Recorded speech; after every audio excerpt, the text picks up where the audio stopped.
Subscribe करें city Bhakti YouTube channel and press the bell icon.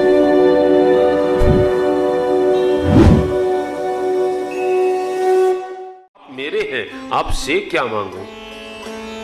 तो महाराज बोले कि तू मांगेगी तो मुझे अच्छा लगेगा। हाँ, तो बोले अभी तो आवश्यकता नहीं है, बाद में कभी। तो बोले ठीक है, तेरा वरदान सुरक्षित है। फिर एक बार ऐसी घटना हुई कि सारथी जो था, रथ चला रहा था, उसको राक्षसों ने मार दिया। तो कैकेयी माता रथ में बैठ करके एक हाथ में चाबुक लेती है, दूसरे हाथ में घोड़ों की लगाम पकड़ती है, रथ का संचालन करती है। अरे आज की बेटियां हवाई जहाज उड़ाती है, आज की बेटियां गाड़ी चलाती है, लोग कहते हैं तरक्की की है। हमारी कैकेयी माता को देखो ना, रथ चलाती थी युद्ध में। हाँ। बहुत पहले ये सब काम हो गए। और जैसा माता कैकेयी ने दिखाया कौशल, युद्ध कौशल, वैसा तो आज की बेटियां बहुत मुश्किल है। कहते महाराज मूर्छित हो गए लड़ते लड़ते, तो कैकेयी जी ने हाथ में धनुष बाण संभाले, घोड़ों की लगाम को दांत से पकड़ी, रथ भी चला रही है और बाण भी चला रही है। साहब, ये भारत की नारी कर सकती, क्या नहीं कर सकती भारत की नारी। तभी तो कहते हैं, है कितना गौरवशाली पद जग में भारत की नारी का। दुख में सुख में रण में वन में छाया पति की बन जाती है। दुख में सुख में रण में वन में पति की छाया बन जाती है। साहब, अपनी अंगुली को रथ चक्के की कील बनाती है। और जीत गई युद्ध, महाराज को होश में लाई। एक दिन महाराज कैकेयी जी को होश में लाए, आज कैकेयी जी महाराज को होश में लाई, सारी बात बताई। फिर बोले वरदान मांगो, नहीं मांगा, सुरक्षित है, 2 वरदान सुरक्षित है। आज मंथरा ने सिखाया है, 2 वरदान मांगना चाहती है। कैकेयी माता बोली, मेरे 2 वरदान आपके पास बाकी है, आपने दिए, खाली मांग मांग मांग मांग करते हो। महाराज हंसने लगे, इसी बात के लिए नाराज है। थाती राखी ना मांगे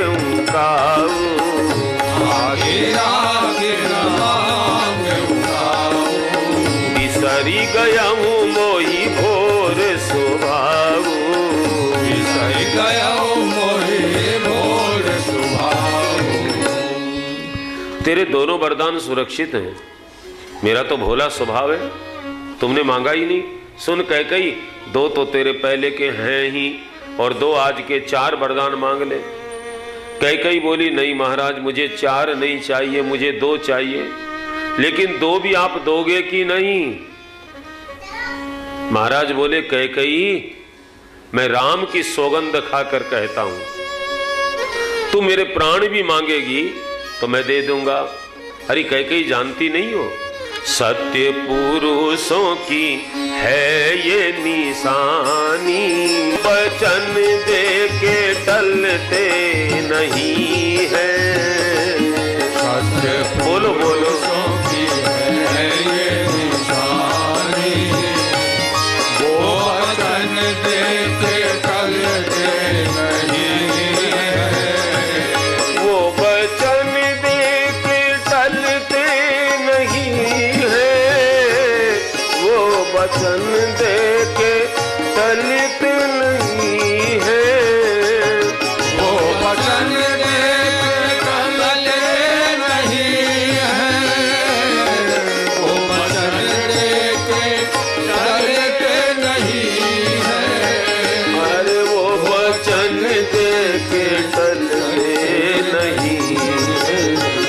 ए प्राण जाए तो जाए भले ही, प्राण जाए तो जाए भले ही। आज उनके निश्चय बदलते नहीं है। प्राण जाए तो जाए भले ही, उनके निश्चय बदलते नहीं है। सत्य पुरुषों की है ये निशानी,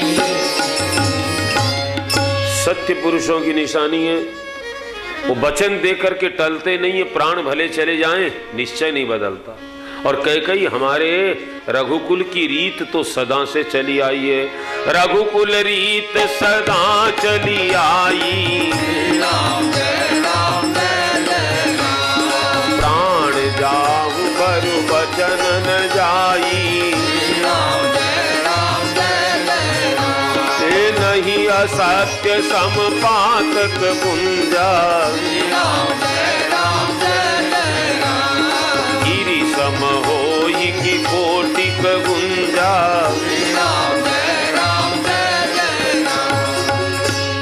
कई हमारे रघुवंश की एक रीत सदा से चली आई। देखो अपने अपने परिवार की कोई कोई रीत होती है, पूर्वजों की रीत को निभाना चाहिए, कोशिश करनी चाहिए। जो अपने पूर्वजों की रीत को निभाते हैं, कहते रीत की धरातल पर प्रीत के फूल खिलते हैं। आजकल रीत नहीं निभाते हैं। आज तो हमारे बाप दादा ऐसे करते थे, उनको तो ज्ञान था नहीं, वो तो पढ़े लिखे नहीं थे। हम बहुत पढ़ाई किए, ये ठीक है, ऐसा ठीक नहीं है। वो कहते रघुकुल रीत, जब से रघु महाराज हुए हमारे परिवार में, उनकी चलाई हुई रीत सदा कभी खंडित नहीं हुई, चली आई। प्राण चले जाएं, क्या रीत है, हमारे प्राण चले जाएं लेकिन हमारा वचन नहीं जाता। और हमारी माँ, रघुवंश की माँ अपने बच्चों को यही सिखाती है बचपन में। जब दूध पिलाती है तो दूध के साथ ये संस्कार पिलाती है, नहीं असत्य संपातक पुंजा। संसार में असत्य से बड़ा कोई पाप नहीं है, सत्य से बड़ा कोई धर्म नहीं है। ठीक लिखा हरियाणा के कवि ने, झूठ बराबर पाप नहीं से, साच बराबर तप को न्या, राम नाम का नाम बराबर और दूसरा जप को न्या, राम के नाम बराबर और दूसरा जप को न्या। अरे भाई झूठ बराबर पाप नहीं से, साच बराबर तप को न्या, झूठ बराबर पाप नहीं से, साच बराबर तप को न्या। अरे नाम नाम के नाम बराबर और दूसरा जप को न्या, राम नाम के नाम बराबर और दूसरा जप को न्या। सच के बराबर कोई तपस्या नहीं है। स्वामी शरणानंद जी कहते थे, बहुत अच्छी बात मेरे मन को छूती है, इसलिए मैं हर कथा में कहता हूं कि सत्य जितनी आपकी रक्षा करेगा उतना संसार में कोई नहीं करेगा। आज आदमी सत्य से इतना घबराता है, लेकिन 24 घंटे हम झूठ बोलेंगे। आप प्रतिज्ञा करके एक बार 24 घंटे बोल के दिखाओ। आपको जब प्यास लगेगी तो कहना हमको प्यास नहीं लगी है, तभी तो असत्य होगा। तब तो सत्य कहना पड़ेगा कि प्यास लगी है। भूख लगेगी तो कहना पड़ेगा कि भूख लगी है। सत्य रक्षा करता है। आज के लोगों ने समझ लिया है कि सच बोलेंगे तो व्यापार नहीं चलेगा, सच बोलेंगे। अरे ठीक है चलो व्यापार की बात छोड़ दो, परिवार में झूठ क्यों बोलते हो? आदमी बात बात में झूठ बोलता है। लेकिन गजब है साहब, जो दिन में सैकड़ों झूठ बोले लेकिन चौपाई तो यही बोलता है, रघुकुल रीत सदा चली आई। ये सबको याद है साहब। अच्छा तो है ना, लगता अच्छा है। सोचो ये चौपाई अच्छी लगती है, सत्य बोलने से कितना अच्छा लगता है साहब। भीतर ताकत आती है, सत्य रक्षा। अरे सत्य कोई साधारण चीज नहीं है, सत्य नारायण है और असत्य पाप है। आपको जब समझ में आए कोशिश करो। हम बिना मतलब झूठ बोलते हैं, उसमें तो सुधार करो साहब। कई लोगों की आदत है,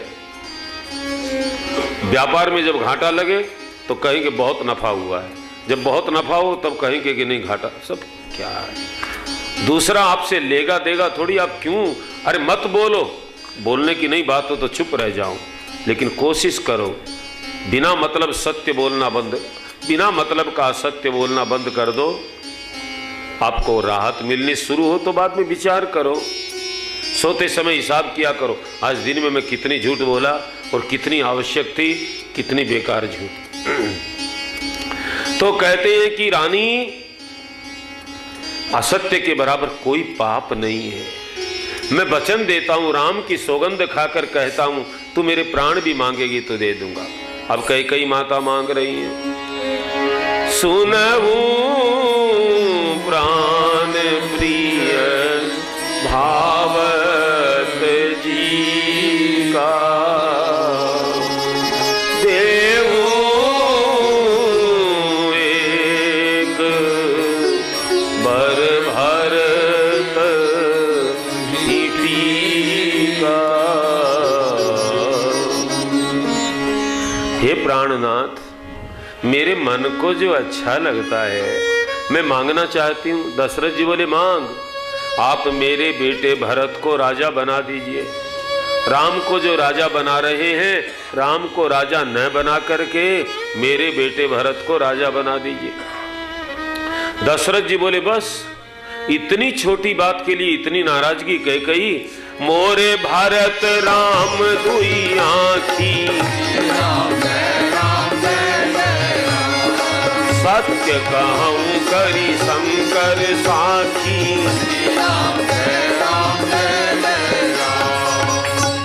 मेरी दो आंख है ना, एक भरत है एक राम है, मैं उसमें कोई फर्क नहीं समझता।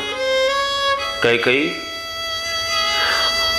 तू मेरे से मांग, आगे मांग, दूसरा वरदान मांग। बड़ा बेटा राम है, हमारे कुल में बड़े बेटे को राजा बनाते हैं, और तेरी भी ममता राम पर ज्यादा है। तू मेरे से राम को राजा बनाने के लिए कहती थी, इसीलिए मैंने निर्णय लिया। अब तेरी इच्छा हो गई है कि भरत राजा बने, बना देंगे, दूसरा वरदान मांगो। कई माता मांग रही है, कहती है, मांग दूसर बर कर जोड़ी, पूरब भुनाथ मनोरथ मोई, तापस बेश विशेष उदासी, चौदह परिस वनवासी, तापस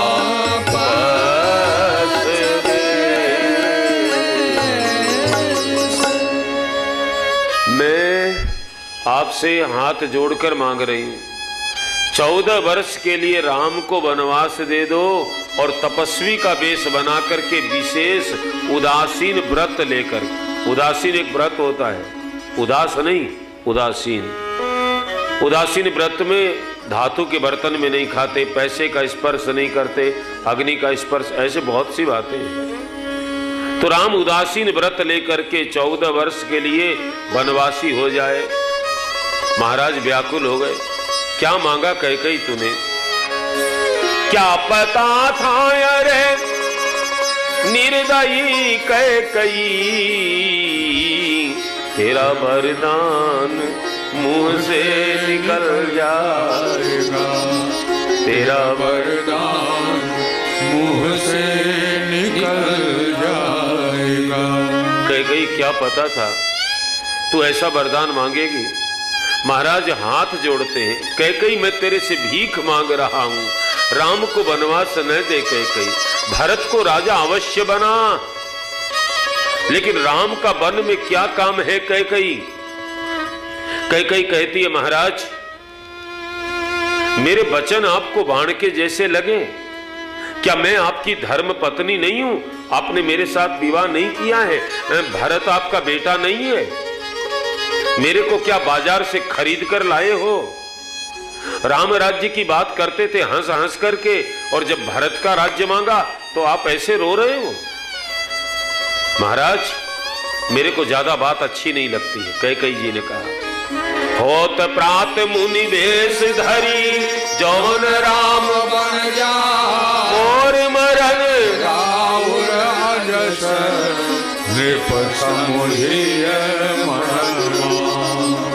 सवेरा होते ही राम तपस्वी का वेश बना करके यदि वन में नहीं जाएगा मैं मर जाऊंगी, मोर मरण मैं मरूंगी, उसका परिणाम क्या होगा? राउर अजस, आपका अपजस होगा।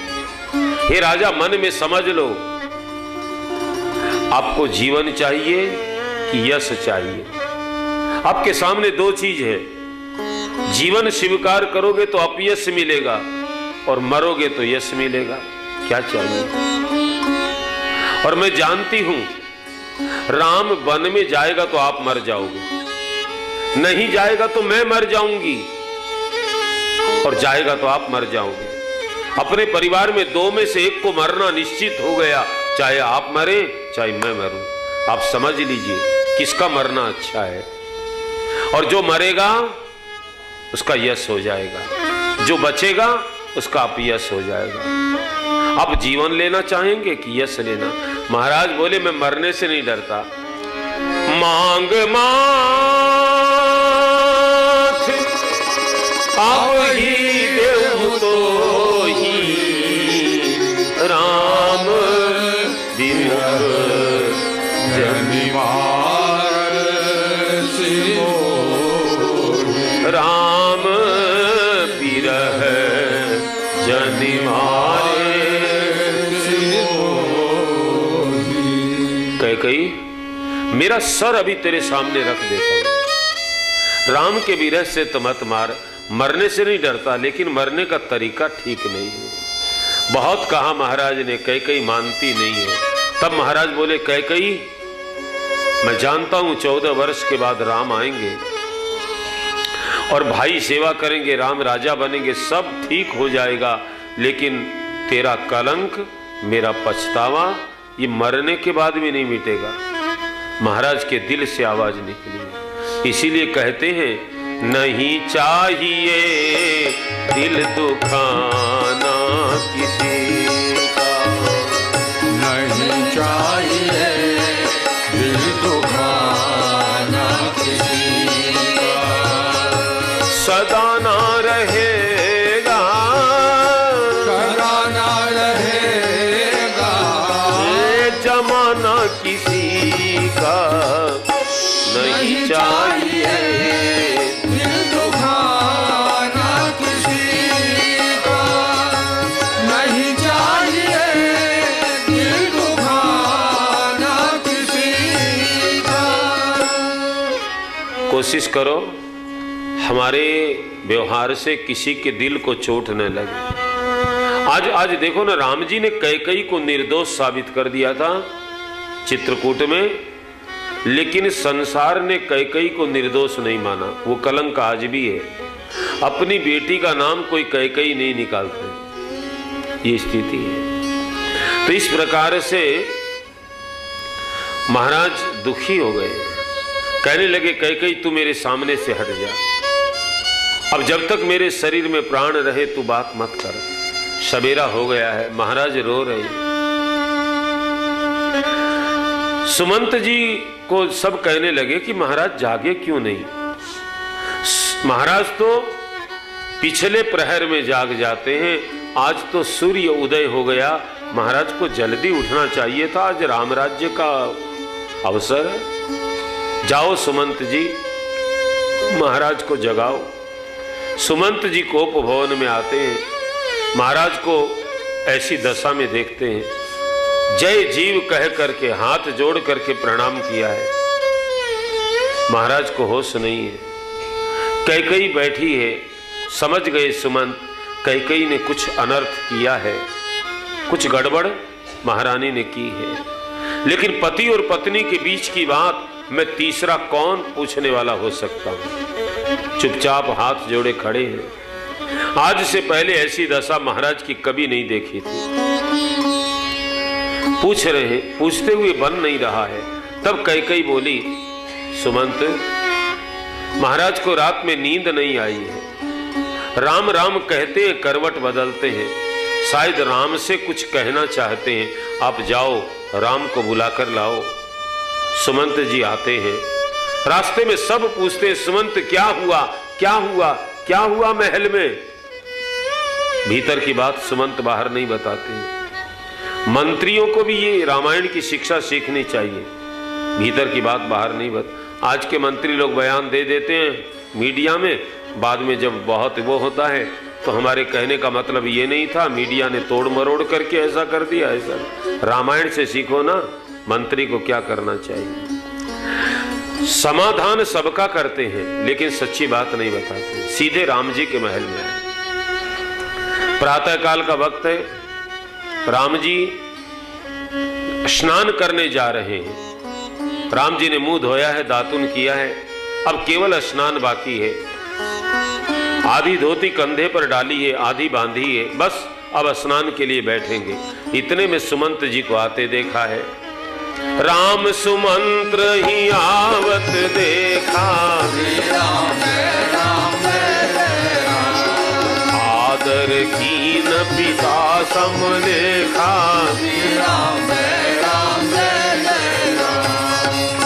सुमंत जी ने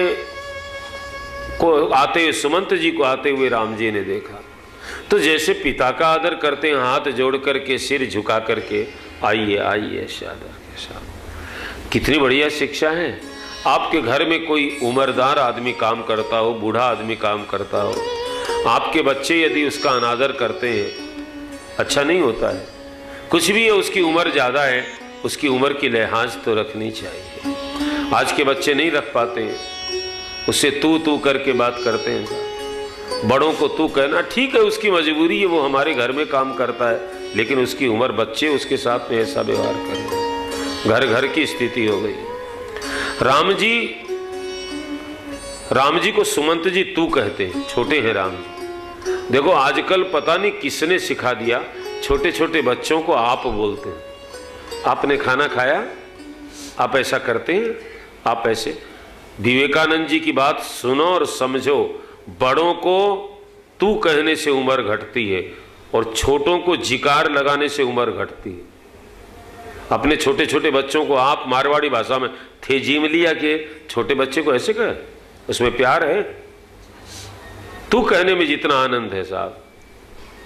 मेरे गुरुजी महाराज शंकराचार्य भगवान, पहले मैं भजन गाता था उनके साथ, काफी दिन रहा, तो कहते थे झटके से, क्यों रे शंभू क्या हाल है, बहुत अच्छा लगता था। अब नहीं कहते हैं, तो अब कथा करने लगे तो मिलते हैं तो लाटा जी कैसे हो। तो मैंने बहुत बार कहा उनसे कि भगवान अच्छा नहीं लगता है, आप पहले बोलते थे वो अच्छा लगता। क्यों, मैं जानता हूँ इस चीज़ को, उसमें जो प्यार है ये औपचारिकता है। बच्चे को माता पिता आप कहे, आपने खाना खाया, क्या क्या करना चाहते हैं आप, उसकी उम्र घटती है। ये शास्त्र जो जानता है उसको पता है। अरे तू में जो प्यार है, बड़े तू नहीं, बड़े उसको आप कहेंगे। तो किसी से मैंने कहा आप इस बच्चे को आप क्यों कहते हैं, बोले सिखाते हैं इसको। गजब। तो फिर आप उसको पापा बोलो, वो आपको पापा बोलेगा। आप उसको बेटे क्यों बोलते हो, आप भी उसको पापा बोलो। साहब ये सिखाने का तरीका नहीं, पागलों की जमात है संसार में, और धड़ल्ले से जहां जाओ बच्चे को आप बोलते हैं। राम जी सुमंत जी का आदर करते हैं, पिता के समान। ये राम की संस्कृति है। और रावण की संस्कृति भी थोड़ी देख लीजिए। रावण का नाना माल्यवंत जिसका नाम है, मंत्री है, वो रावण से कहता सीता को वापस दे दो, लंका कांड की चौपाई है। तो रावण को बड़ा बुरा लगा। नाना के वचन कैसे लगे रावण को, बोले ताके बचन बान सम लागे, तो करिया मुँह करी जाही अभागे। नाना के वचन बाण के जैसे लगे और नाना को रावण कहता काला मुंह करके अभागा निकल जा, तो बूढ़ा हो गया, नहीं तो मैं तुझे मार देता। ये रावण की संस्कृति है। और राम मंत्री को भी पिता के समान आदर देते हैं। आप दूसरों को आदर दोगे ना तो आप बड़े बन जाओगे। जिसके पास है वही तो देगा। एक आदमी ने किसी को गाली दे दी है, वो आदमी बड़े सज्जन थे जिनको गाली दी, तो गुस्सा नहीं आया उनको। तो दूसरे लोगों ने उनसे कहा कि आपको फलाने आदमी ने गाली दी है, आपको दुख नहीं हुआ? वो बोले कि दुख क्या होगा, जिसके पास जो होगा वही तो देगा। उसके पास, बेचारे के पास वही है, मेरे पास तो है नहीं, तो मैं वापस दूं क्या? तो मेरे भाई बहन, महानता उसी में है। तो राम जी आदर करते हैं, बहुत आदर करते हैं। बड़प्पन दूसरों को वही दे सकता जो स्वयं बड़ा है, जो स्वयं छोटा है वो दूसरों को बड़प्पन दे नहीं सकता है। ये राम जी सिखाते हैं। फिर राम जी ने को कहा कि पिताजी याद कर रहे हैं, सुमंत जी बोले।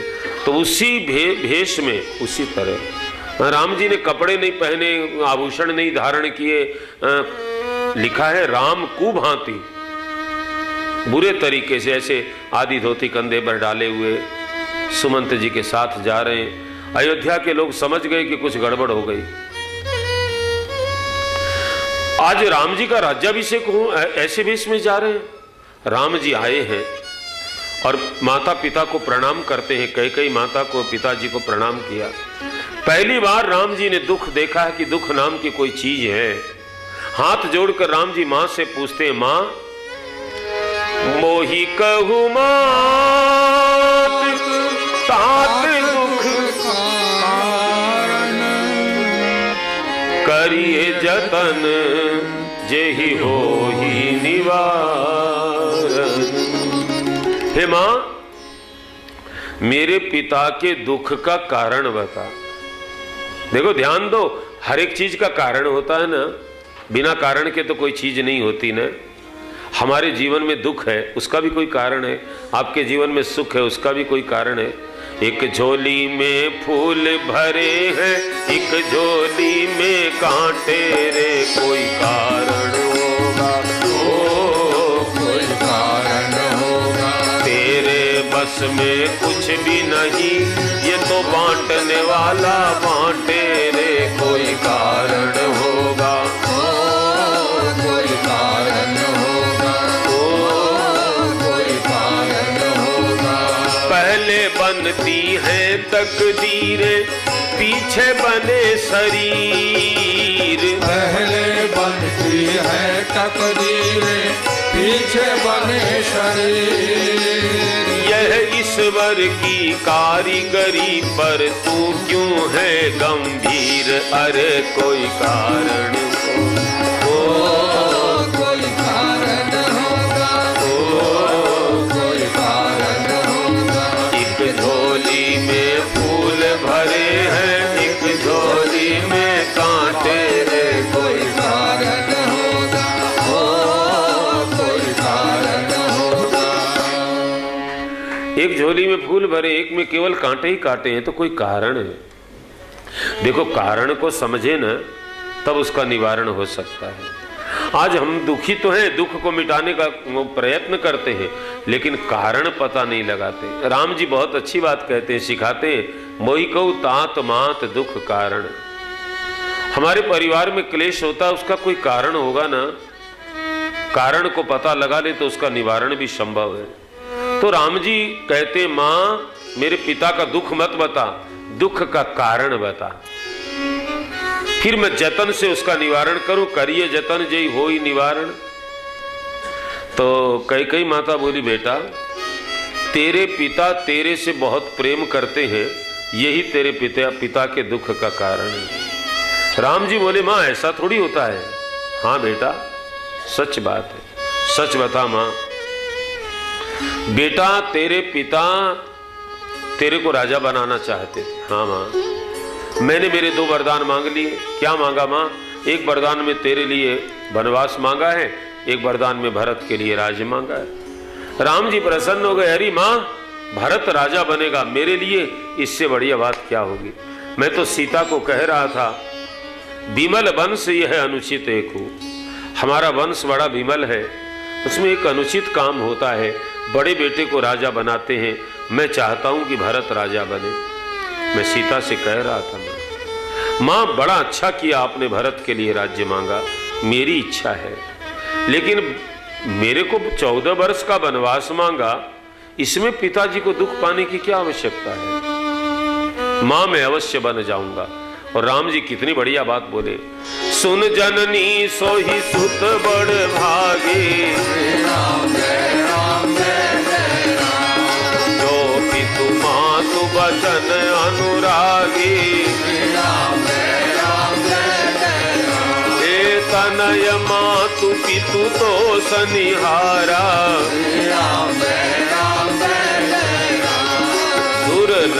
जननी सकल संसारा